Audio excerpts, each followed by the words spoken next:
The franchise business, or really any business, is possible because of people. There are very few businesses, if any at all, that can exist without people. And for that reason, it is important that we have the ability and the skills to be able to lead and inspire those men and women in our business. Now, the truth is that people need help, they need guidance, they need leadership, they need training, because there are very few individuals, if any at all, that if you just hire them, provided them with a job description of what they're supposed to do, that they could automatically do that job. I mean, that is not a reality, because every job will be new for people. Even if it's a job similar to what they have done in the past, the job will be different because it's a new company, new processes, new procedures, new policies, new product, new services, etc. And so because of that, we need to be great at managing the people and be able to develop them in what they need. Now, that requires a lot of skills. But one of the ones that I want to talk about in today's show specifically is the skill to be able to understand, perform to the way that we expect them to perform. And we have identified 3 reasons that people are underperforming in their job. If you understand these 3 reasons, then you will be able to know and identify what should you do to be able to change that. Because at the end of the day, we want all our people in our organizations to be great performers. We want them to be superstars. We want them to do a great job. And for us to be able to make that happen, we need to understand why they're not performing to the level that we expect, so that we can then take the proper steps to help them be able to get there. So let's talk about the 3 reasons why people underperform. And the first reason is that they simply do not know how to do what it is that you expect them to.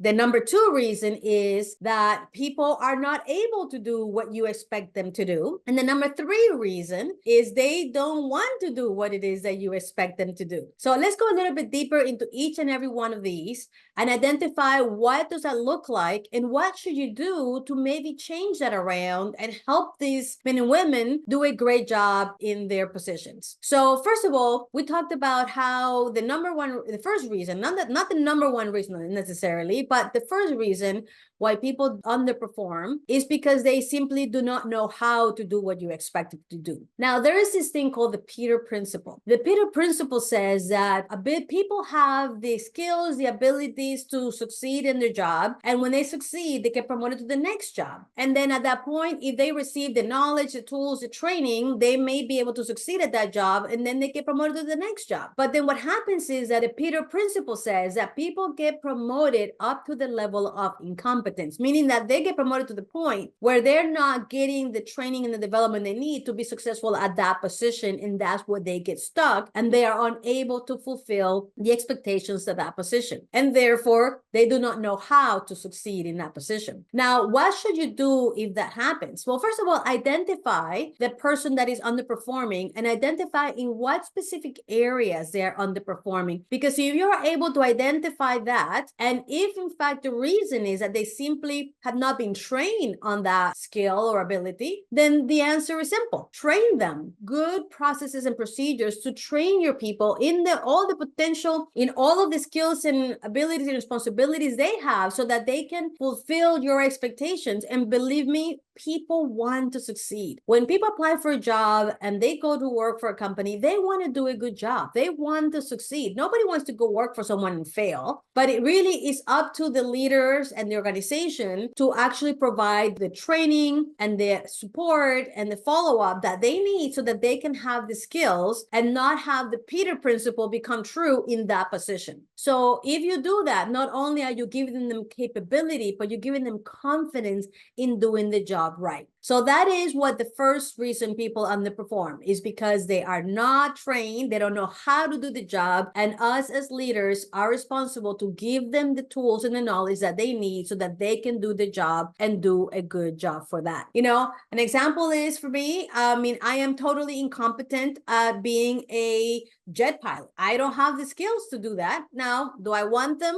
Maybe at some point I would have, but just because I don't have the skills, it does not mean that I'm dumb or incapable. It just means that I need to be trained on something if that is an expectation that I should be able to do in the job. So just don't consider that because someone doesn't have the knowledge knowledge that they automatically should not be doing that job. A lot of the times, it's all about training. Now, some people learn at different speeds. Something else to be considered, right? Because not if we apply the training equally to all the people in our organization, some people are going to get it fast and do great very quickly, and some people might take longer. Just because it takes someone longer to learn a task, it doesn't mean that they cannot get there. As a matter of fact, the people that take a little longer, once they get it, they become really good at it. But as leaders, we need to identify the speed in which people learn and the ways in which they learn, so that we can be the type of trainers and coaches and leaders that they need us to be, so that we can give them the knowledge that they need so that they can succeed at their position. So remember that it's not just about training, but making sure that the training is adapted to how people learn, so that they can actually get the knowledge and be able to be competent and confident at their position. So that's the first reason why people underperform in the job. Let's talk about the second reason why people underperform in their job. And that is simply that they cannot do the job. Some people are just not able to do certain jobs that we expect them to do. As we know, there are some people that are good at math, and there are some people that are good at memory. If you try to give me something that I'm supposed to memorize and tell it to you back in 2 days, good luck. It ain't gonna happen. I have a very bad memory, sadly to say. I have developed skills and tools to help me, with that memory thing, but I'm not gonna remember a song, for example, right? Or I'm not gonna remember certain things. It's not that I'm not, smart. They're just certain things that I'm able to do. And so that's something that we have to really, as leaders, if we truly care about our people, we need to identify what are our people's strengths and what are our people's weaknesses. Because if we do that and we see that somebody simply cannot do a task, then maybe we are able to take the time to find what position they will be best suited for, because they are able to do that job. And so think about that.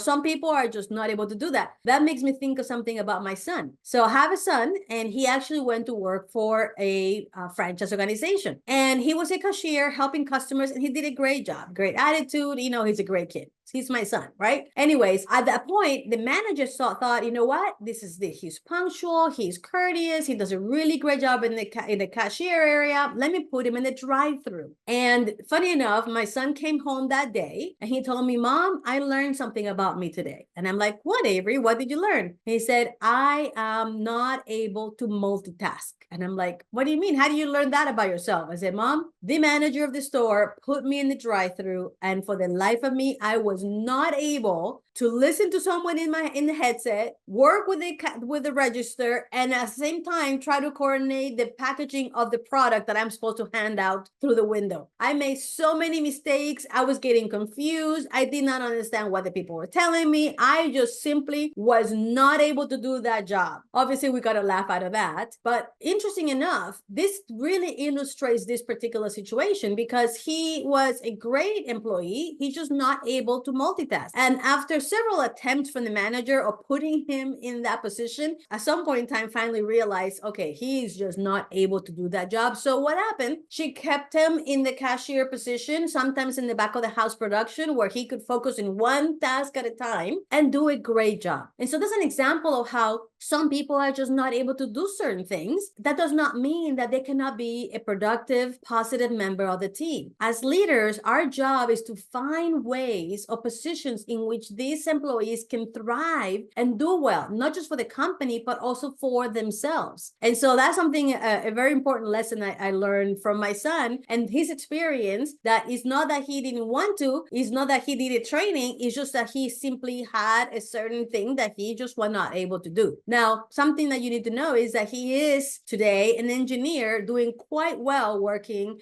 for a very well-known engineering organization. So clearly it was not a matter of being smart. It's a matter of some people are good at some things and some people are just not. So now let's talk about the third reason why employees underperform. This is a hard one. The third reason is that people simply do not want to do it. Now, just because they simply do not want to do it, you don't automatically need to go like, I need to get rid of this person. Because if we truly care about our people, we need to understand why they don't want to do it. Because if we take the time to find out why they don't want to do it, we might discover that maybe we are responsible for the reason why, or that there might be something that we can do to change that person's desire and attitude. It is very common that employees get disheartened at work. One of the things that we teach in our trainings is that even from the day one of the goals of the day one of onboarding of an employee is to make sure that the experience in the company is so positive that they're happy and glad that they joined the organization. Because what happens is that sometimes from day one, we are not treating our people with respect, or we are not meeting their expectations. And once they get disheartened, it is really hard to gain their trust and their excitement for the company again. And so we need to really find out and take the time to find out why they are unable or unwilling to do the job. And if it's something that we have created, an environment, a culture, or something that we created as an organization, that maybe we should correct that and hopefully be able to turn that person around. Now, sometimes the reason people don't want to do it is because they have things going on personally in their lives, and you may be able to accommodate or not. All I'm saying is that when you are able to determine that they simply do not want to do the job that you expect them to do, that you really need to take the time to figure out why, so that you can decide what the next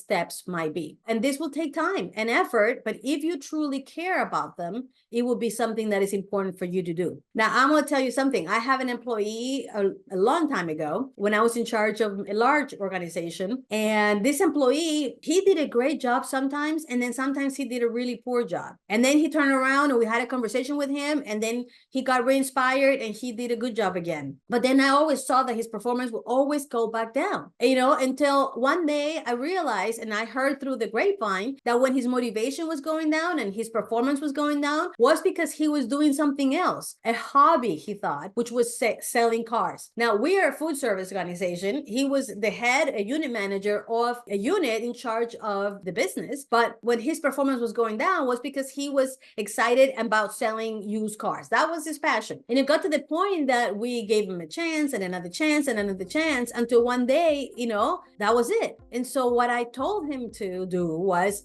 look, if you are so passionate about selling used cars and that whole idea of the business, why don't you do that full time? And that's one of the conversations that we had when we finally had to let him go. Now, I will tell you that he was fearful of leaving the organization to do what he was passionate about. But at that point, he had lost his job. He had the opportunity to actually focus full time on that new job. And he loved it so much. He was so good at it that he became very successful. As a matter of fact, I bought 2 cars from him after I let him go. All right. And so eventually he actually thanked me for letting him go, because the company letting him go gave him the chance to pursue something that he truly was passionate about and became very successful doing that. The point is that there are 3 reasons why people don't do a great job, why they're underperformed. The first one is because they're not trained enough. The second one is because they may not be able to do that job. And the third one, they simply don't want to. And so my suggestion is, if you truly care about your people, take the time to find why they are underperforming. And based on the why, then you decide what the next steps should be for them. If you truly care about them, whatever the next steps is, whether it's training, whether it's move them to a different position, or even sometimes letting them go, if you're doing it because that is the right thing for them, then you care about them. Sometimes separating an employee from the organization is the best thing for both the company and for you. Now, if you'd like to learn more about the skills of leading people and how to train them, or how to, find them a better location, or how to determine, whether they should stay with your company or not, I would like to invite you to explore our leadership and management training programs. We have great programs for unit managers, for multi-unit leaders, and for multi-unit franchisees. All you got to do is visit us at www.americanfranchiseacademy.com to learn more. Thank you, and we'll see you in the next one. Bye-bye.